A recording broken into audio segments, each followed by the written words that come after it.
TLO, what's poppin'? We are on Twitch. We are not live, but you can leave a like, comment, subscribe, turn on your post notification bells. Let's continue to grow the family from Chicago to the UK. Right behind me, you see it, a little warning screen. You know, it is what it is. You see the title. Gotta use it. Twitch.com is where you can catch a live stream, and YouTube. The username's at the bottom of the screen. We also got Patreon. Monday through Sunday, Premier League highlights, UK TV shows, and movies. Obviously, there's a bunch of UK movies and TV shows that we cannot watch on this current platform. Anything that you can think of something. I'll give you a second. It's on there. Go check it out.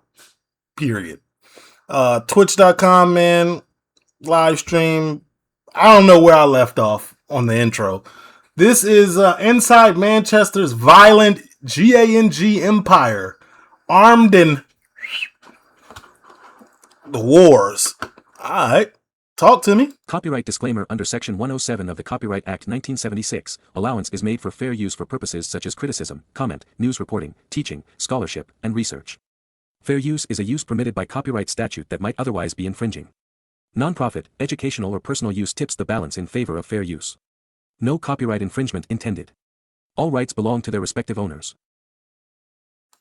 Side note, y'all, my eyes are really bothering me right now. They've been bad for the last 2 days. That's why I haven't posted. I don't know. I got a sty, it looks like, right here. And then this eyelid is swollen. I'm going to go to the doctor, see what's going on with it tomorrow, but I'm probably going to have to start wearing like shades when I watch, because these lights are super bright. Like there's a light here, and then there's two screens, and then I'm really outside all day, like in the sun, blazing sun. So it's like, man, you know, I mean, but it is what it is, man. We, you know, every day we hustle. In every city in the UK, there's an underbelly of violence and disorder. There's a breed now that will shoot you, go home and play Xbox. Yeah. 100%. That's called a YN. I think those came out in about 2000. They've always been around. But they just got a name to them now. Yeah, 100%. Night falls, organised crime groups wage war to control the drugs trade, protect their turf, and carry out revenge. They put my name in a search engine and I come up as Britain's most wanted criminal. Liverpool. But what is it like being part of this criminal world? In this series, some of the UK's most notorious, dangerous, and violent... We ain't seen this. This the intro, cuz? Let's just... They speak openly. Let's just get to it. Let's skip the intros. This is the last footage of 18-year-old Abdul Wahab Hafida. He's being chased through rush hour traffic in the city of Manchester by a gang of men who want him dead. Minutes later, he's run over, stabbed, and attacked with a hammer. Hafida would become the 50th person killed in a bloody gang war. Oh no, Hafida's clearly he's in it. As you can see, the hand signals. I don't know nothing about this young man, but I know everything about hand signals. And most gang members, I'm going to tell you, at least in Chicago, I don't even know no more in Chicago, man. You might get mistaken identity. But when I was coming up, they didn't bother you unless they knew you was a known gang member from the other side. If you innocent and you a civilian, they might ask, hey, who are you? I'm nothing. I ain't about that life. And they probably leave you alone like 7 out of 10 times. But gang members target other gang members 100%. Nobody's ever innocent. It's rare. It's not rare. But back in these days, like back in the day, like before, I say back early 2010s, like it was really slim to none chance that you was an innocent victim. Like it wasn't,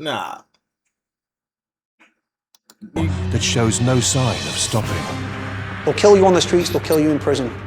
Violence is everywhere. We were trying to kill people. We were real gangsters. We were real shooters. I think the public perception is this is always to do with drugs and narcotics, but the reality is very different. Nah. In this episode, the spotlight turns to Manchester, a city where turf wars and shootings have dominated the news for more than 2 decades. I'm pretty sure it was the same thing out there, man. As soon as social media hit, and you could say exactly what was on your mind at that time, like, it made it even worse. Especially you could, like, put somebody in a song, like, it was. Put the radio on every other day and there's news of a shooting. The shootings were, you hurt me or my friends who I love, I'm gonna come back to your estate and shoot some of your friends. These lads are dying for no reason whatsoever. There's certainly a lot of murders that have hit the headlines. Some are solved and some remain unsolved. You can keep it a buck, man. Most people become ops, and most people get into real beef over females. It's no different than back in medieval times. Oh, I want this girl. Oh no, everybody beefs over females, and that's normally most gang wars are started from a female, and then it went left. It went too far. Somebody was unalived, and then there's no coming back after that. A good percentage of them, not most, but a good percentage. Just a little close to me if you can. And let's mark it. Matthew, were you a gangster? Matthew Norford was one of the most feared men on the streets of Manchester. Together with his brother Gary, they ran the Rusholme part of the city. Shout out Manchester too, man. Manchester still is like that. I was there. Go check out the Manchester playlist. It's over there in that corner, over there on the top. Close to its notorious Moss Side. Moss Side too. I was in Moss Side walking with Jerry the cameraman, and I purposely went over to a crowd of people, and they was like, yo. Y'all see it if y'all go look at it. So you've got 2 brothers who had, 9 gang members. Shout out them. All you other gangs have got like 40, 50 members. So my brother taught me it's all about quality over quantity. Take it 10 steps further, meaning if someone points a gun at you, go shoot that person or their gang members. Someone comes to mum's house, we're gonna go to their mum's house, kick the door off, put a gun in someone's mum's face. That's what you have to do if you want to survive in that life and not be taken as a mug. Every day that Norford was in his gang life, he'd be armed and ready to protect his territory. A typical morning would get up, say 9 o'clock, my phone's rang, go and serve a couple of drug addicts. Come back, brush my teeth, roll a spliff, put my black jogging suit on, my bulletproof vest, my gun on my waist, call my brother and 2 of our gang members, and we would literally... He look a little bit older. What? This is probably like 90s. I would love to have been in the UK in the 90s, man. Because I feel like it was so similar that at that point it had to be like identical to America. Like, especially in like gang culture. Like, it's just identical. Like, that's when yeah. Literally get on 2 sides of the road, ride our mountain bikes, no-handed, in broad daylight with our guns like that. So we're riding no-handed, just like that, looking down the streets, making sure no enemies are in our area. We see you, we just start squeezing because we've already got it.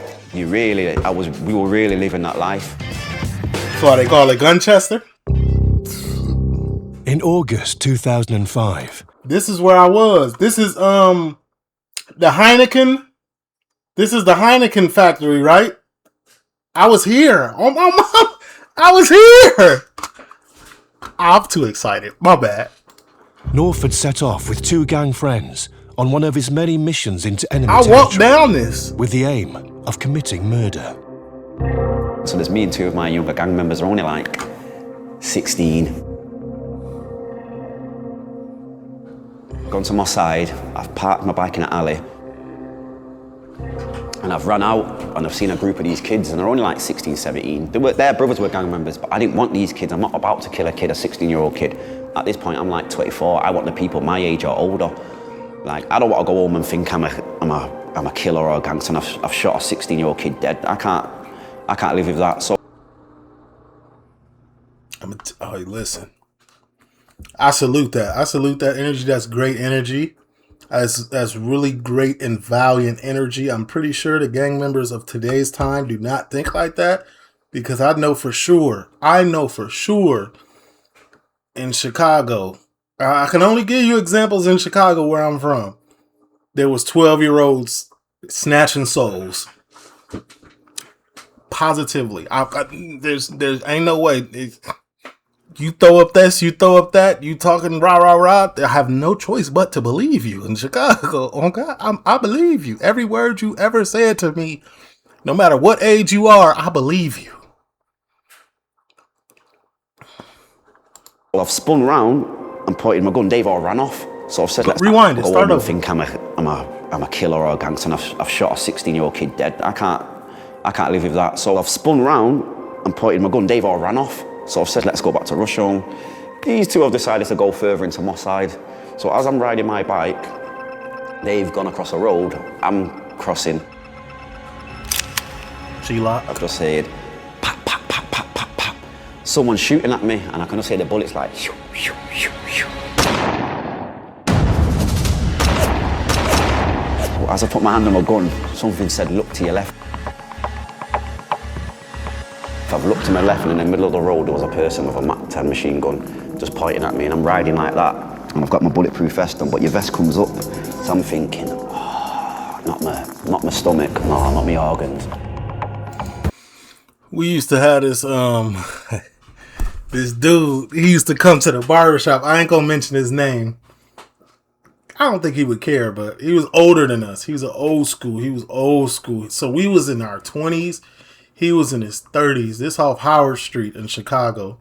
Y'all can look this up. Off Howard and Clark. It's a barbershop down there. Clark is a little up, but whatever. It's a barbershop down there. He used to come to the barbershop with a backpack. In that backpack, he had a Mac 10 every day. And then he had the shoestring. So the shoestring came out the backpack. So the shoestring was wrapped around him, and then the backpack was on him. So all he ever had to do was unzip the backpack, and you know what I'm saying? So he got into a fight one day at the barber shop, and he had hands too. I don't know what this misconception is about people in Chicago that they don't fight or something, but they do, especially in Chicago. They can fight. A lot of people can fight. That's why people started picking them things up. Like, I can't whoop you, so I gotta, But he got into a fight. And boy, them barbers had to beg him not to pull that thing out. Hey, calm down. You won. He won. But he still wanted to get active. I was like, man, this is crazy. And I'm not lying, I'm a spiritual person. He was like 40. In that moment, I've said, God, if this guy's going to shoot me, let him shoot me in my lower body. He's lowered it from my chest to my legs. I've just sprayed off 30. That's not a Mac 10, man. Obviously, I'm like, I know I've been shot in my legs, but I don't know where else. And I really wanted to cry because of pain of getting shot, that burning bullet. I'm blacking out. I thought, I'm going to die. Hey.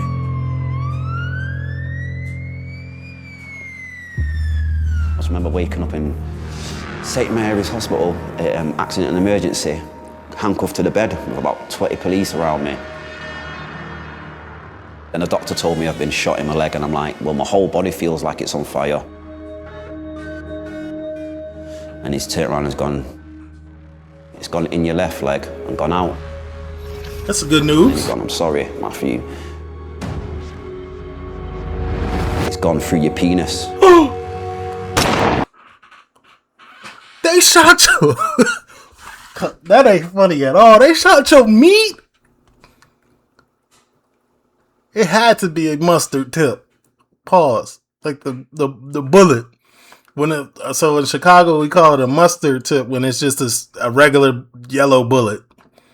Not nothing that expands, it just goes straight through everything.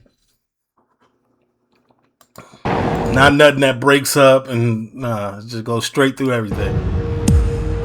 Yeah, this is a yellow tip. It's a yellow mustard. It went in my left leg, through the bottom of my penis, through that part, through my right testicle, shattered that one, and went in my right leg. And it's around here somewhere, but it moves around my right leg. Dang. So you can't have no kids, guys? Get this off the screen. Thank you. At that point, I would have stopped. Spent 5 days in hospital, recovering. I would have got off the streets after that. Recovering from his injuries. The streets took my manhood. I'm done. But while his body was healing, his mind was already thinking about revenge. I was back on the street, in 5 days, and I had a gun in my wheelchair, and even when I was on my crutches, I had a gun. Because it doesn't stop because I'm shot, they still came back through my area, and I can't run nowhere, I'm not trying to hobble off. And I remember they did come, I just pulled my gun out and dropped my crutches and just pulled my gun out and was like standing like that. They drove on in a car, but my life's at stake, I've already been shot and I know how it feels, so I was taking it deadly serious that before I got shot again, I was killing whoever was coming for me. Yeah. In Manchester, organised criminals have held a grip. And that's how it feels. Like, I have never been shot, but I know people that got shot, or in some of the neighborhoods I've lived in, and it's like, I ain't trying to go through that. So at any cost, I will avoid that. Over the city for decades. One man who's been part of back in those days is Cody Lachey. Big Cody. And market. I was living in Rochdale, and I became involved with a group of drug dealers that was moving large amounts on a national scale of heroin and crack cocaine. I was driving around in Porsche Cayennes, Subaru Imprezas, Mitsubishi Evolutions, BMWs, M3s, convertibles. The first aim and the end goal in that world is money. But there was that much money coming in that I was sick to the back of teeth of seeing it. Did I revel in it, in the criminality and the power and the... Absolutely. Going out to clubs, drinking Cristal champagne and living that sort of life and stuff, it was cool. How Lachey and his gang paid for their lifestyle was simple. They sold drugs to anyone that wanted to buy. And you gotta remember, y'all, I want to let people know, there's multiple levels to being in the streets. You could be a full-blown gang member. You could be a crash out. You could just be a hustler. You could be somebody that just live in the hood and got friends that are involved in a bunch of stuff. It could be multiple facets. You don't gotta be the most violent person to be from anywhere to be involved in the streets. You could be involved in the streets by association. You know what I'm saying? A lot of y'all be in the comments oh, you're not this, you're not that, but I'm like, you don't know me, I don't know you at the same time, but it's just what I've been through is what I've been through. What I've seen is what I've seen. My everyday life when I was in Chicago was my everyday life. It is what it is. The kilo of heroin is like a house brick. If you cut it with a cutting agent, you go from 1 house bricks to 2. You just doubled your profit straight away. Just doubled it straight out. That's how easy it is to make money within the drugs world. Looking back, I wish I wasn't involved in that world, but the truth is it made me a hell of a lot of money, and I wouldn't have had that money if I wasn't involved in the drugs gang that I was involved with at that time. But dabbling in major drug dealing put Lachey and his gang in danger. Other firms who wanted a slice of those profits began to cause trouble. There was a time where a rival gang in Rochdale on Kingsway attacked one of our lads. I've never seen this, and I don't know if this is going to be able to go up on YouTube, but it'll be on Patreon for sure. And him up pretty bad, like massively. Took hammers to him, golf clubs, baseball bats, just because we'd taken over their territory, sort of thing.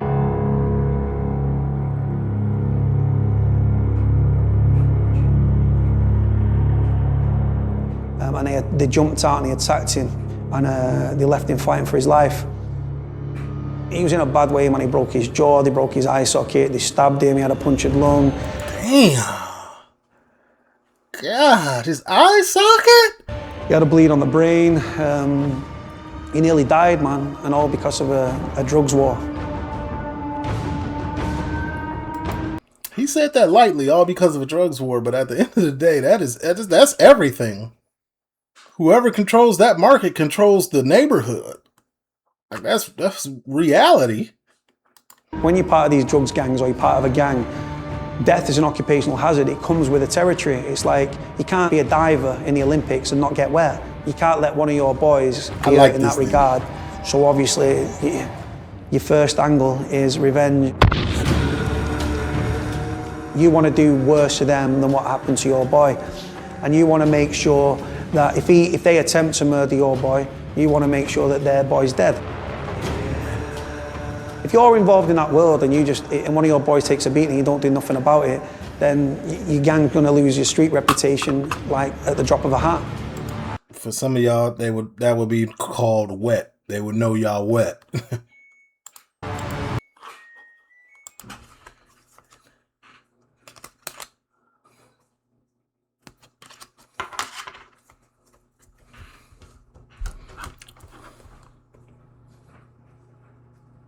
I was recording this whole time? I'm gonna have to edit the video.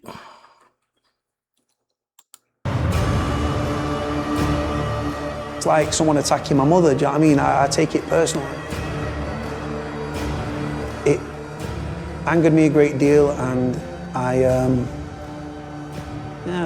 let's just say that payback was paid, and then some. You had to do what you got to do, man. Yeah, the streets is cold, man, because you could go on the streets just trying to make some money, but the streets is always going to be the streets.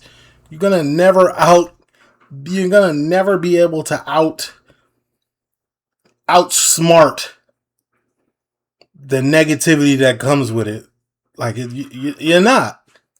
You could try to be nice to people, you could try to include people, but somebody's going to always want the top spot. That's just the nature of it all, bro. Revenge attacks are commonplace amongst the drug gangs. They were once a daily occurrence across the city, in the area of Moss Side. Detective Rod Carter dedicated his career to combating violence between two main gangs. Criminologists said Manchester had adopted the the Los Angeles gang model, whereby you had two prime gangs and all the offshoots, all the different factions would be affiliated to one side or the other. In LA, throughout the 80s, it was two gangs called the Bloods and the Crips that ruled the streets. They had their own uniforms, their own territories, and everyone knew to avoid their wrath. Yeah, and they were very organized too. And by the mid-1990s, that same culture had arrived in England and onto the streets of Manchester.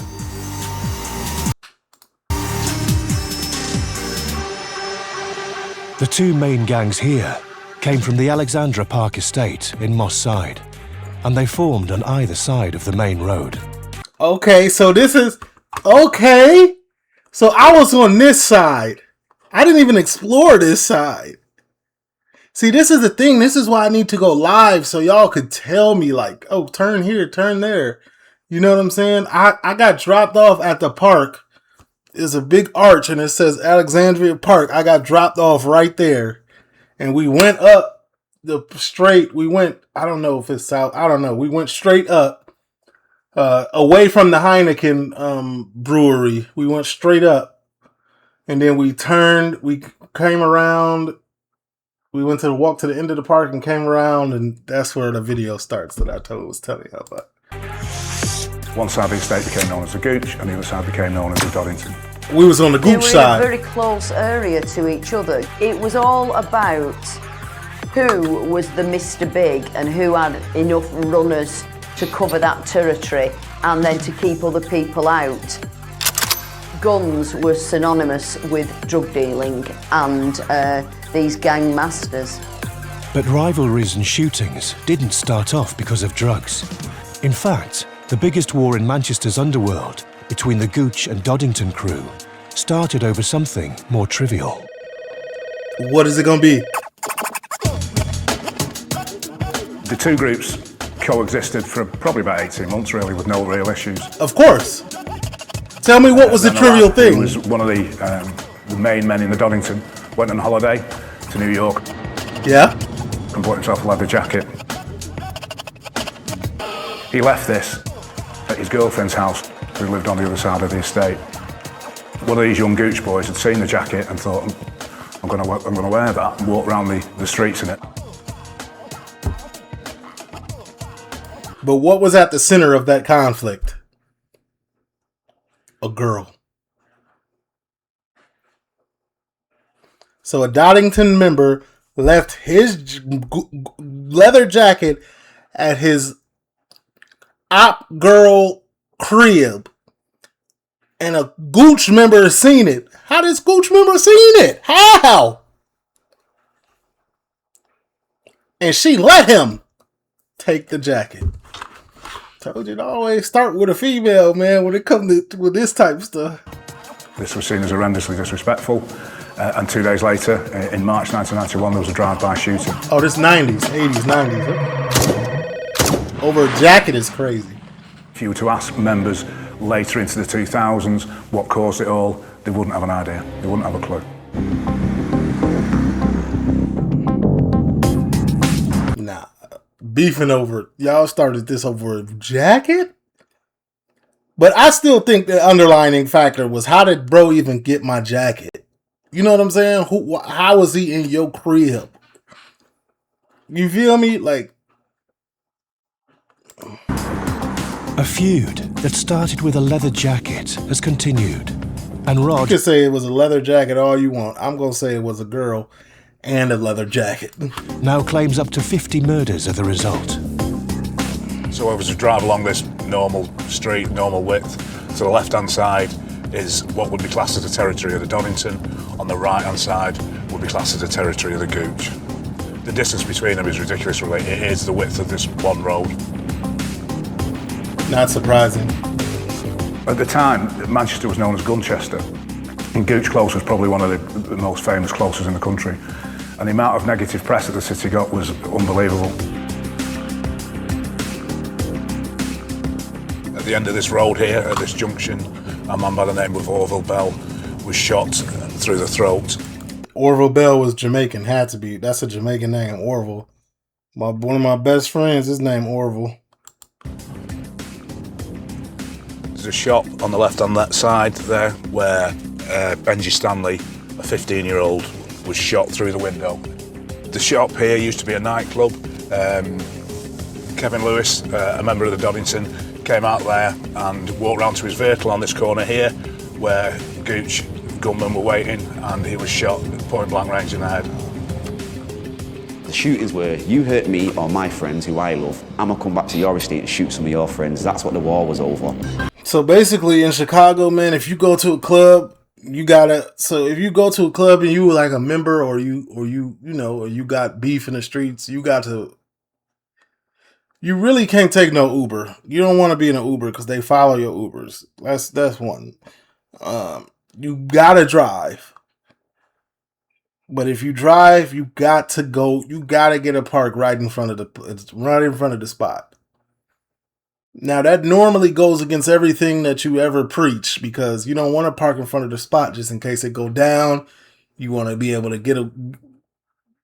get to your car without being seen in a getaway vehicle. I get it. But if you really got ops, you shouldn't even be at the club. But you don't want to be like, you don't want your ops to think you being forced to stay inside at the end of the day by them. You don't want that. But walking to your car is insane.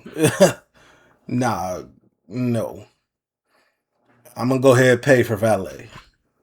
It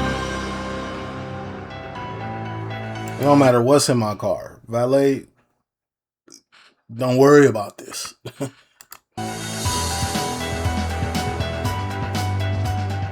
There was a lot of tit for tat and gangland shootings, one gang against another. So they would go out and use a gun against a rival gang member. They'd be taken to hospital by the gang and dumped outside the hospital. And then the night after, that gang would go out onto the other person's territory, the other gang's territory, and a similar act would happen, and a similar wounding. So basically what she's saying is, initially, let me break it down. Initially, I run into the ops, we get into it, we come up on top, 1-0. It ain't even got to be 1-0. We accomplished. We came back unscathed. You had to go drop somebody off at the hospital, allegedly, in GTA. But at the end of the day, we can't go out like that. We got to spin about this. We got to spin. We got to get the get back. We have to. It's a must, allegedly, in GTA. And it's a never-ending cycle. It's vicious, too. And the tit-for-tat shootings, like, you keep to your area and I'll keep to mine. You keep to your drug customers and I'll keep to mine. That's cap, though. That ain't gonna happen. These tit-for-tat shootings weren't just between the Gooch and the Doddington. Other gangs existed too, but they all chose a side and affiliated themselves to one or the other. Matthew Norford's gang in Rusholme sided with the Gooch and quickly introduced Norford to the underworld. First time I seen a firearm, it was a 22 Dillinger, and it was my older brother's, and it was a snap and cap. That means you snap it and just you put two bullets in it and close it back. And I remember thinking I was John Wayne because he had two of them. So I remember just in my room, like in the mirror with the guns, and I remember thinking, oh, I'm a gangster. That's crazy. The first one I ever seen was a 22 also. I'll shoot anybody. Revolver. First time that you did end up pulling the trigger, do you remember that? Yeah, I think it was 15. Some guy was walking through my estate, the back of my estate, and I just happened to be going to sell some drugs. And I've seen him, and I just said, who's that? And he's looked up and he's turned and run. I didn't even see his face, I just said, who's that? And he's turned and ran. Well, you must be an enemy. So I've just pulled out, it was a 38 revolver, and just shot all 6 bullets. I didn't catch him. I was 15, I didn't know how to shoot. I just pulled out, aimed, and just started shooting. They have no experience with firearms. They have no training with firearms. I've known many gang members shoot themselves. I've known innocent houses have bullets put through them. The wrong houses have bullets put through them. I remember the rush coming through me like, wow.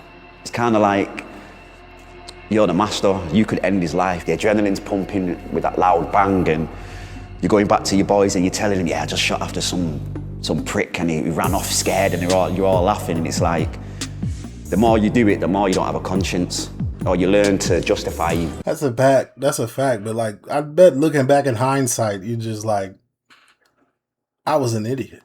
Like, you gotta look back like, that was dumb of me. Like, I thought I was the coolest. That was stupid. Your actions like, well, he's a prick, he would have shot me if I didn't shoot him. He ran.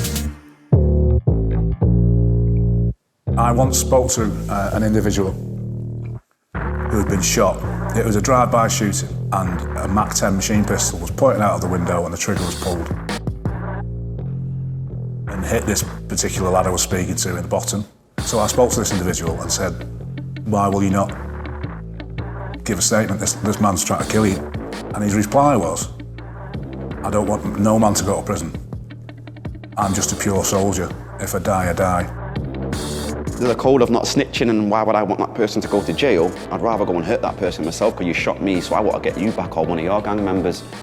That makes sense in the street code. To law-abiding citizens, that is stupid. Just go, yeah. To law-abiding citizens, that is dumb. But no. I don't want no free man. I don't want nobody that attempted to hurt anybody like me and my people locked up. Free them. till it's backwards.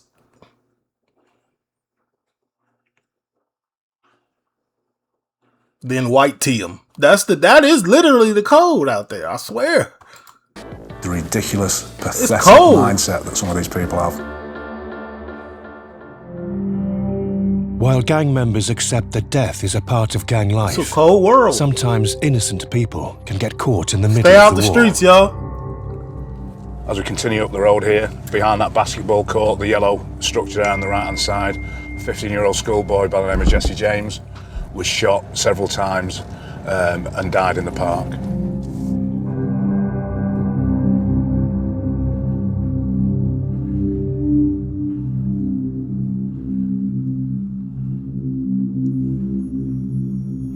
Jesse James was a 15-year-old schoolboy living in Moss Side with his family, and he was out with his friends on bicycles round the area. So they were going cycling through the park looking for somewhere else to hang out. The offenders were seen to come out of this junction here on CCTV and go into the park through the gate there. They were actually in the park for around half an hour before Jesse rode in, and they were lying in wait for anybody to come through, really. And at the end of the alleyway there, there's a little blue wall that has now been decorated as a tribute to Jesse. That's where the offenders were behind.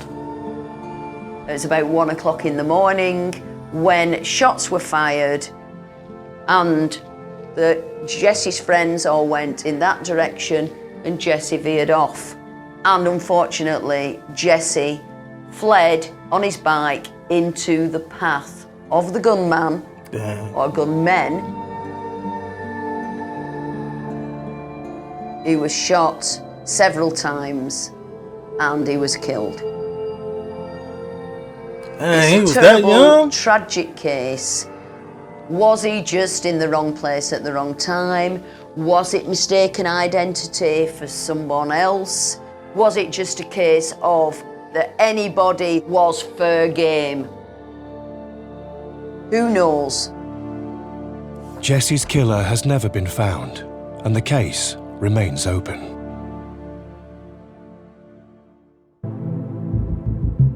In Manchester, there's currently more than 60 gangs, all with their own hierarchy, their own area, and their own ways of making money. Matthew Norford was part of one such gang in the Rusholme part of the city. But like every underworld figure, his journey to crime began when he was a kid. The situation for me was I loved my brother. I didn't have a dad as a role model, so I chose to follow Gary. That's the only person who would ever give me advice. Might have been the wrong advice, but...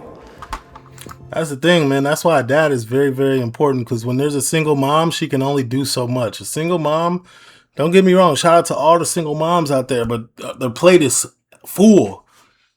They got boys, they're trying to raise men, they trying to pay the bills, they trying to keep the lights on, they trying to keep food on the table. So they're going to miss a lot. That's why it's very important to have a dad, man, because you got to really pay attention to who your kids is listening to. Who's in your kids' ears on a day-to-day basis, because normally whoever is in their ear is whoever they gonna take after. You know what I'm saying? So that was my role model. Gary was extremely active. Intelligence had suggested his involvement in various kinds of criminality, including murder. I suppose he was the man really within that group.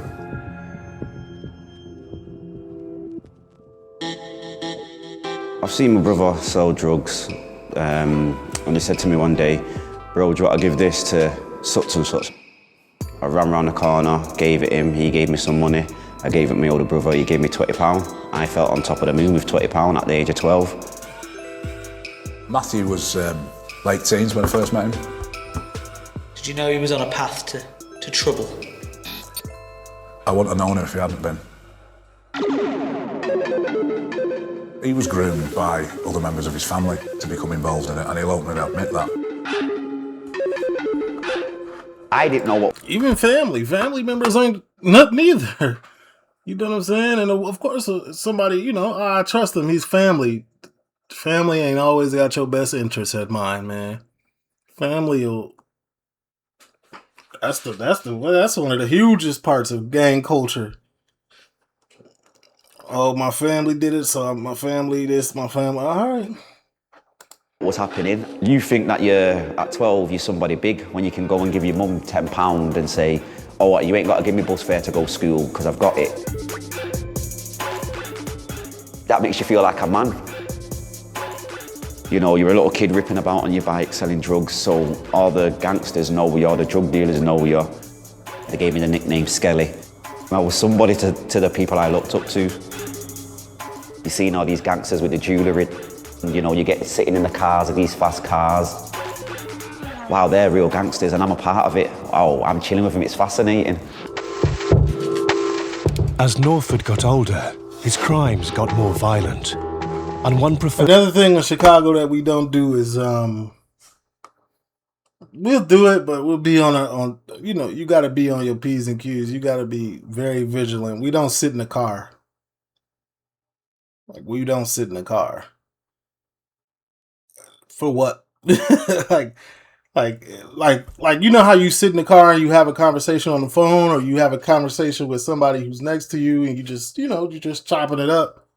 Nah, at least I didn't do that. That was too dangerous. That was very dangerous. One, because your ops, or you might not even have ops. Let's keep it a buck. Wherever you're living, whatever neighborhood you're living in has ops. And their ops are spinning the block. They're spinning. They're looking. So if you're in the car and the car's running, you're a target. Never sit in the car. We never pull nose into a parking spot. So you know how you can park straight forward and you can pull in and you can just pull in and then you got to back out to get out? No. I back into every single park. Back into that park. So if anything go down, get in the whip, pull right off. No waiting time. I ain't got to back out. I ain't got to do nothing goofy. Just get right out of Dodge. That's two things I do not do. That's two things preventative maintenance, really. A tactic for his gang was that his crimes got more violent. And one preferred tactic for his gang was the targeting and robbing of rival drug dealers, a crime known as taxing. Robbing drug dealers is the easy way of doing it. We call that hitting a lick. It's a victimless crime. You can't tell on me. That's called hitting a lick. Really, because you're robbing somebody who isn't going to make a complaint. Yeah. Obviously, because he can't say to the police, all my drugs have been stolen. It costs so much to buy a bullet, £5 per bullet for certain guns. And if your gun takes 15 in a clip, imagine you times that, then you've got to pay for houses to stash your guns in, then you've got to pay girls to transport your drugs and hold your guns and drugs, then you've got to pay your workers, then you've got your own lifestyle, your petrol, your cars you buy by the truckload, your guns, your watches. If you're making £40,000 in 5 minutes, it goes that easy as well. And I spoke to a gang member in relation to it, and he was saying, well, you know, you give 10 grand here, 10 grand there, and before you know it, it's all gone. And it's that, if it comes easy, it goes easy. So all that, I go for a bad patch, I think, right, I need some money. And 50 grand's turned to 5 grand. So we planned, you know what, let's go and rob such and such. Parked outside his house, waited till he went in. As soon as he went in, ran behind him, put a gun to his head. His mum and girl were screaming, put a gun to their head. Marched him upstairs, got his, I think he had £20,000 under his bed.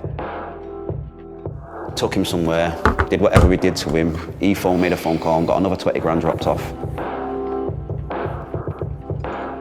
There's an art to everything. You know, sometimes you have to go in there and you might have to injure him before you ask for a penny, so they know you're serious. How far were you prepared to go? Well, somebody's penis has been burnt. Dang! I know you burnt some meat. You try to get that get back for your meat. Hey, buddy. It's wicked. Someone would slice people up and put vinegar and salt in the wounds. We know you've got it, we're going to get it from you. And there's only, we know as a human being, there's only so much pain you're going to take before you give up the money. And who are you going to tell the police? Where'd you get £60,000 from? Drug dealing. So that's why we went for gang members. They can't really tell the police. This is very interesting. While taxing is a good way to earn a quick buck, organised criminals prefer the regular income that they can get. Yeah, we call taxing like... Taxing for us is just putting a little bit more on it than what it really is. Than what it normally would be. You want to do business and you a op, or you mess with ops, or anything. You're not from where I'm from, or... Yeah, put a little tax on it. Through drugs. And it wasn't just gangsters who profited from illegal narcotics. Door staff in Manchester nightclubs were in on the action too. 100%. Same in Chicago. The door staff began till today by taking payment to turn a blind eye to the dealers in their clubs. But it didn't take long for the door staff to realise that they could make much more money if they were actually in control of the drug supply themselves. So with the door staff competing with the traditional shape of organised crime, you had an increase in violence. I was doing the doors for a long time, and I was working on a certain door, and I was the head doorman, and I was only getting £15 an hour. When I took over the door, I was told by the bar manager, look, these gang in the corner, they're the West End gang, the West End being an area of Ashton. It was openly selling drugs in the club. Openly selling drugs in the club. As they'd been in a few weeks and stuff, I said to one of the elders, listen, you guys want to sell drugs in the club exclusively? I said, I want a bit of the action. I said, how about this? You give me a backhander. I said, I will search everyone that comes into this club, apart from your lads. Right? Whatever drugs I take off them, I will sell them back to you at half the price that they'd go for. So I'd sell it back to them at 20. They'd make 20 quid on top, I'd make money, they was making money. They sold drugs exclusively in the club. And then I got invited to a barbecue with the lads down in Droylsden. Aha, they invited you to the cookout? I can see it. On me, I see it. You one of them. Yeah. We was having food and stuff like that. We started to talk shop. The lads just said, look, what a gooch, man. And I was like, psh. Obviously, you know who the Gooch gang are, being from Manchester, being a street kid. The Gooch had a fearsome reputation on the streets of Manchester. So I started selling cocaine on the door for them, and that's how I became involved with them and associated with them and stuff like that through doing that. Cody Lachey had landed himself in a prime spot, dealing for the infamous Gooch gang. But the Gooch had a long-standing rivalry with the Doddington, and that would bring trouble to his club. One night there was only two of the lads there, and there was two like young lads and stuff. They wasn't big lads or anything, and they ended up getting into an altercation with some other people. We backed them and ended up smashing these kids up with them. And then after we fucked them up, we heard sirens, right? So we genuinely thought it was for us. We ran back into the venue. I ran into the back, and one of the lads followed me into the back. I said, "You can't come down here, bro." And he pulls out a 357 Magnum. So yes, I could. Yes, I can, and I will. And it was locked and loaded. And all the rounds were in the barrel. And he said, look, I need to get rid of this. I was gloved up, I had leather gloves on, so I knew I wouldn't leave any fingerprints or DNA on the weapon. So I got rid of it. I got rid of it out the back of the club, past the bottle bins and everything like that. Lachey's brush with the Gooch took him into potentially deadly territory. But it was the two Gooch gang leaders that held the biggest reputation in the city. Colin Joyce and Lee Amos were known within the gang world as the Mr. Biggs. Joyce and Amos were very, very dangerous people. The most violent, the most deadly gangs are the ones that... I've watched a documentary on the Gooch verse. Was it Doddington? Yeah, I guess it was Doddington. I thought they went by something else before, but yeah, I know about them. On the smallest little whim, they'll go over the top. And that's how they become feared, dangerous, respected. The grip that they had on that area for a number of years, you can't underestimate it. He was big fish, man. And they were targeted relentlessly by the police, undercover surveillance operations and stuff like that. Gang members always have nicknames, and Colin Joyce was known as Piggy and Leamos Cabo. Piggy and Cabo. Leaders, man, respected leaders of the Gooch, feared and respected leaders of the Gooch. What was he like as a person? Could you get on with him? I got on all right with Colin. I think I did anyway. Colin was not daft by any stretch of the imagination. He had a reputation for being a very good drug dealer. He had a reputation for being ruthless. He was good at what he did. He liked to control people. Dangerous. He was a manipulator. I think he manipulated the authorities as well. They basically ran their own gang, ran the drugs, and ran the guns. They were strapped, locked and loaded, and wouldn't think twice about pulling the trigger. In fact, they were so dangerous that police in the city stepped up their operation to bring them down. Greater Manchester Police did form a group of officers called Excalibur, who were basically deployed onto the streets to get to know these gang leaders and gang members and to get information and to try and keep one step ahead of what was going on. During the late 1990s, they investigated 3 murders where the people of interest, the suspects, if you will, were Colin Joyce and Lee Amos. They were never convicted. They weren't even arrested in relation to them, but intelligence would suggest that they were responsible for it. When they'd gone to prison in beginning of 2000 for possession of firearms, which included a Scorpion machine pistol, there was a bit of a lull in gang activity. They still locked up, ain't they? Police had managed to lock up the 2 leaders for possessing guns. Joyce and Amos were off the streets, and gang life quietened, but it didn't disappear. Yeah, Scorpion. Lee Amos's brother, God bless him, may rest in peace, Stephen Amos, was shot dead outside Bex's bar in Ashton-under-Lyne, probably 150 yards from where I was running the door. He was shot dead.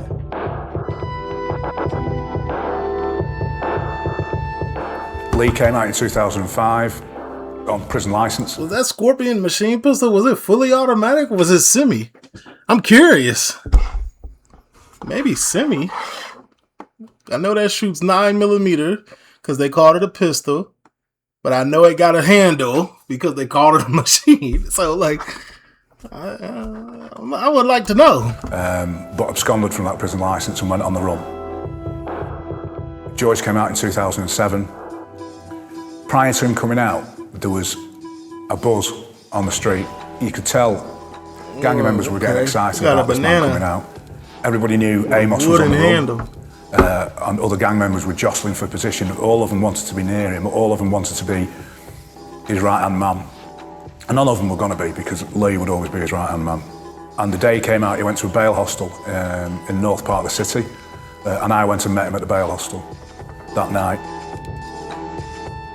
He portrayed the fact that he was out of the gang scene now, that he wanted to go straight. Joyce did exactly what he was expected to do. Right, and he played the game, which resulted in the relaxing of a signing time at 7 o'clock in the evening. With Joyce showing good behaviour, the terms of his release were relaxed, and he didn't need to be at his bail hostel until 9 p.m. He couldn't wait any longer to get back involved again. And 2 days after that licence condition was released, he was cruising around South Manchester in an Audi with firearms on board, looking for somebody. On the Friday evening, a man by the name of Yukal Chin, who was associated, should we say, to... he was a friend. I remember this story. He was a friend of somebody. You cannot be a friend of a gang. No. If you got a homie that got several ops, rule of thumb, you are now an op of dangerous gang members. They're looking for you too. No. Yukal Chin was driving his red Renault Megane into town, and the silver Audi pulled up alongside the car, 7 shots were discharged into the car, and UCAL died. The Audi then took off and disappeared. UCAL died. The Audi then took. In GTA, RP server Chicago, I was once in a situation like this. Somebody pulled up next to me when I was driving. Keep in mind, one way this way, one way that way. They pulled up next to me in GTA, and you know, very similar. But I'm still alive. No, I'm just all right. Continue. GTA 6 is a cold game, man. It's crazy what you could do with the with just like the the graphics and stuff. And UCAL died. The Audi then took off and disappeared. Rockstar Games. Joyce killed a man there with children, had a family. He wasn't under threat. He just It doesn't matter, man. If you're a friend of an op, you're an op. In this lifestyle, put yourself in this lifestyle. Yes, we're all civilians right now, but in this lifestyle, if you're a friend of an op, if you are associated with gang members and you're hanging out with them, you're one of them. You can't get around no other gang members from the other side and be like, no, I don't know, but you be with them, so you are, because that's what it's gonna be. R.I.P. though, but I'm just giving y'all what this is real life. Like, let's break it in Chicago, man. I'm gonna give you an example. Like, say it's a bunch of Latin kings, they under the 5. So let's say there's a bunch of Latin kings, and I'm me. And I'm walking down the street, but I be with a bunch of GDs all the time. All the time. I be with them. I be with them. You know what I'm saying? I be with the members all the time. You see me in pictures. You see me kicking it. You see me, And then I'm walking somewhere, and then a bunch of kings see me like, hey, on him. Hey, ain't he one of them? I gotta duck my taco. It's too late. I can't be like, no, I'm not nothing. No, I'm affiliated by friendship. Friendship brought me here. At the end of the day, man. We pulled up alongside him and shots were discharged into the car. The reason he looks for people, he was looking for people, is that's what he enjoys doing. Now, just Colin like Joyce was on the run and making plans to kill again. Like King Von. In Manchester, it's estimated that 800 people are associated with one of the many criminal gangs. But few will rise to the top and become leaders. One who did was Colin Joyce, the feared man in charge of the Gooch gang. In 2007, on a Friday night, he committed a drive-by shooting, firing 7 times into a red car and killing rival gang member UCAL Chin. Joyce returned to the bail hostel for 9 o'clock that evening and stayed and didn't do anything out of the ordinary until Monday. That Monday night he didn't go back to the bail hostel and he went on the run. Around a month later, it came time for UCAL's funeral. There was a feeling and there was intelligence to suggest that they spawned the funeral? try and attack or try and disrupt the funeral. We policed the cemetery and we policed the wake afterwards very tightly. And then at the end of the night, we finished, night patrols took over, the wake dispersed, but quite a few people went back to UCAL's house. You on your own time at that point, the police said. The police were doing it drive-bys every 5 minutes to ensure there was no issues, and then during one of those 5-minute periods, 3 vehicles pulled up to the end of the close and shots were discharged. So the man by the name of Tyrone Gilbert was fatally wounded and died. Tyrone Gilbert was affiliated to the Longsight crew, but had recently vowed to leave his criminal past behind. You can't leave it. You can't. What's done is done. What's done is already stamped. You can leave. You can have a different mindset. You can want more for yourself. But what you have done and what your affiliates have done, it remains. And that's the thing. It ain't never over. You got to relocate. R.I.P. to that young man, though. You was trying. Amos and Joyce was subsequently arrested after a lot of surveillance work was done, and they stood trial for the 2 murders. I managed to secure intelligence that put Joyce into the kill car for the UCAL Chin incident, and he was convicted of both murders, and he was sentenced to a period of minimum of 39 years imprisonment. Dang. Amos was found guilty of 1 murder, of the Gilbert murder, and he received 35, though later reduced to 32 on appeal. And 3 other individuals were also found guilty of the Tyrone Gilbert murder. As a result of that trial... What year was this? What year did they get sentenced? Because shooting incidents around South Manchester dropped by over 80%. Damn. They got locked up and dropped the in the next 12 months.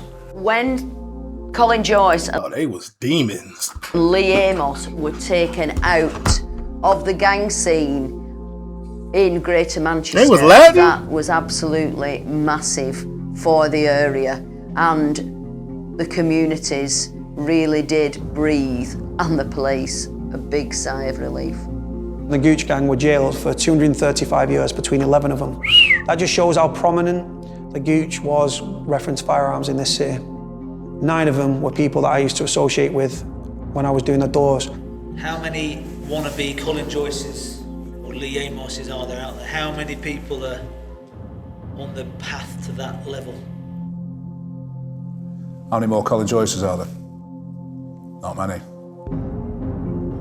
Colin Joyce was given a longer minimum sentence than Peter Sutcliffe, the Yorkshire Ripper, was.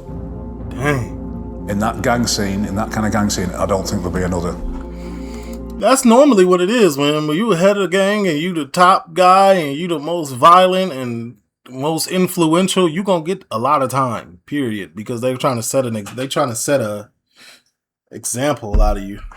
You gotta be that, you know. You gotta be that, you know, you gotta be that that person. You gotta take the fall for everything. Like, all right, this is what you want to do, so this is how we gonna play it every single time. You gotta chill out. Colin Joyce or Lee Amos.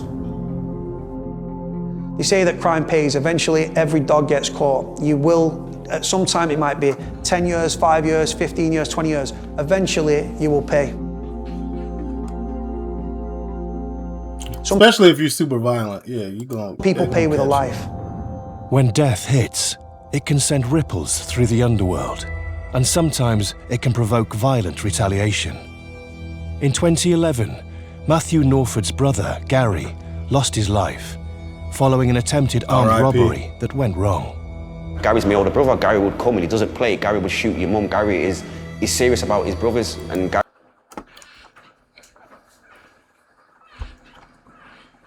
All right. Oh, Gary knew what was associated with this life, Dan. Gary was a serious gangster. I knew Matthew and Gary were very, very close. Following his death, I made the suggestion that Matthew not be allowed to go to the funeral. Because had he gone to the funeral, I believe he would have taken that other path. And there were gang members there who would have provoked him into seeking revenge. My plan was to go and murder a lot of people and cause a lot of trouble. Him not going, despite how painful it was for him at the time, has probably meant that his life has changed and he's not dead or in prison. Gary died July 26, 2011. I said to everyone in prison and all the guards, I said, listen, I'm out of it. My brother's died, I'm out of it. I don't go to clubs in town where all the gangsters go.